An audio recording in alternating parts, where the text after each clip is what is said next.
pallar vi i Sveriges riksdag på inbjudan av Sverigedemokraterna och Kristdemokraterna. Och jag intervjuade honom i fredags innan fredsförhandlingarna inleddes. Och han menar att det är helt fel av USA att försöka nå en förhandlingslösning med den iranska regimen.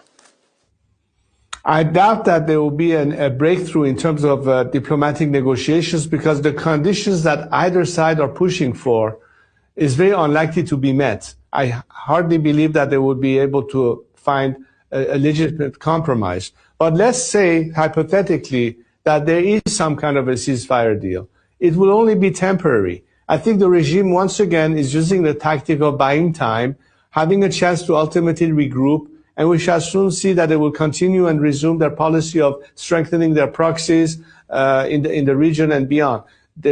Because they need to do that to survive. You have to understand that. This regime is not going to abandon what it's done for 47 years, and the only reason he has been kept in power is because the world, instead of putting pressure on them, has tried to appease them, thinking that they will change their behavior. And the Iranian people haven't died at the rate of 50,000 people just for a nuclear deal. We want our liberation. We will get our liberation. We hope we won't be alone in this fight, and the world will support us this time. What do you think the United States and Israel should do instead? Finish the job. And how? Push the regime all the way to its collapse. Help Iranian people be liberated from it by giving us the air cover that we need so people can go back in the street and reclaim their country. This is what at stake right now. It's a leverage between the regime ability to still crack down on people. It's a regime that has shut off our country from the whole world and cut off the internet. As long as this situation maintains, there's no way you can approach it in a sense of normalization.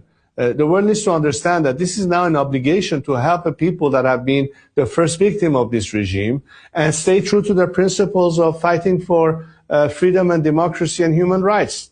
You cannot have a better example of how direly it's been violated by this regime, and hopefully the world this time is not going to give this regime another chance to survive. The war has enormous consequences, both in terms of human suffering and damage to the world economy.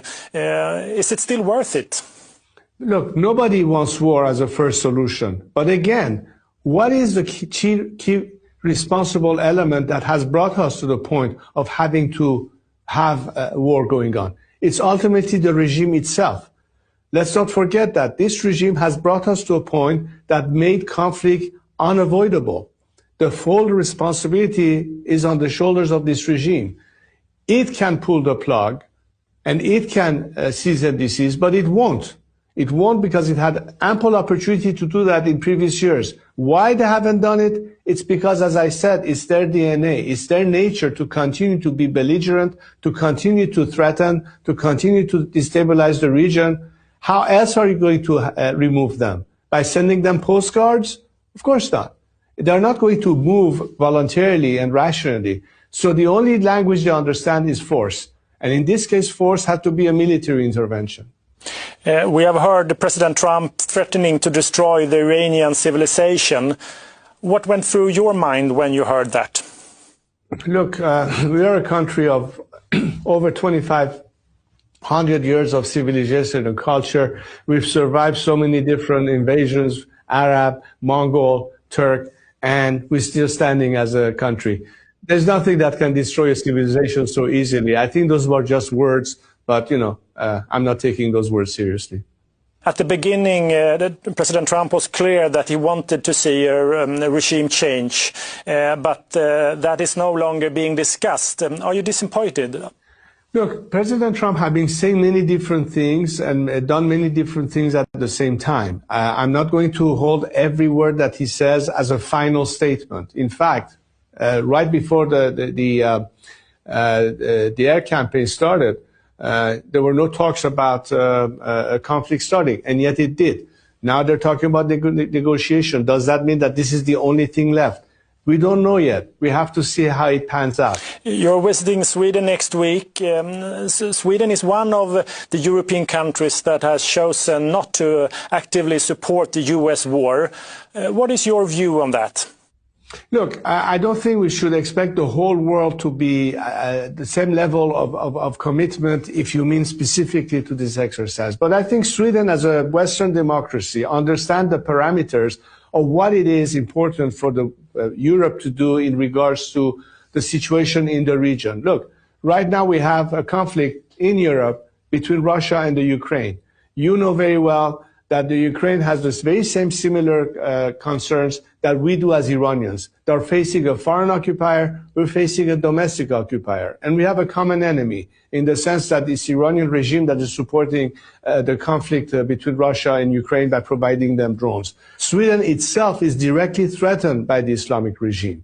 Your own security forces have detected elements that are in place in Sweden to threaten Iranian diaspora members. They've been active on the ground. They're a threat to Sweden directly. This is why you should not feel that you are not part of this conflict, because this regime in other forms is threatening Europe.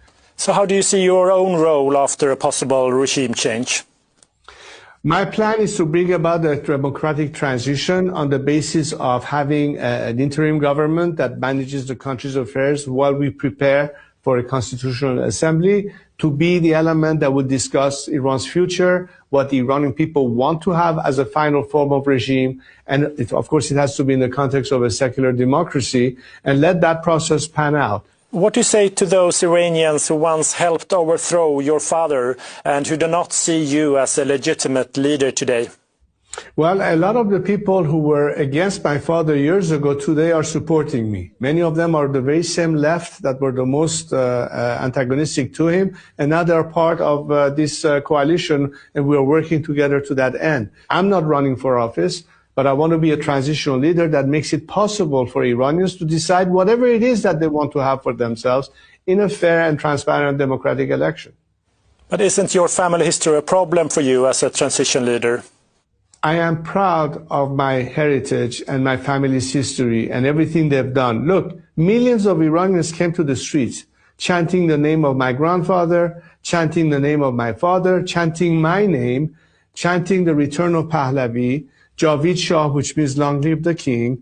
Iranians today, I think a lot of the people, the Gen Z of Iran today, are tattooing on their wrists or on their arms my father's autograph or the line of the sun symbol.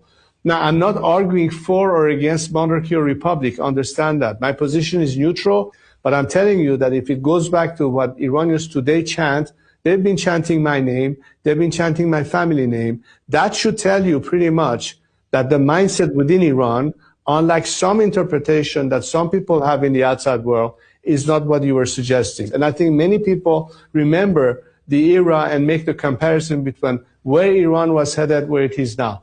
Look at what women had back then. What are they at right now? The same thing for others. So history ultimately is the judge. I'm not here to defend anything or condemn anything. I let the people speak, but I believe on the streets of Iran, the verdict has already been rendered. And I'm extremely proud of my heritage and what was accomplished in that era. Mr. Reza Pahlavi, thank you for being with us today. Thank you.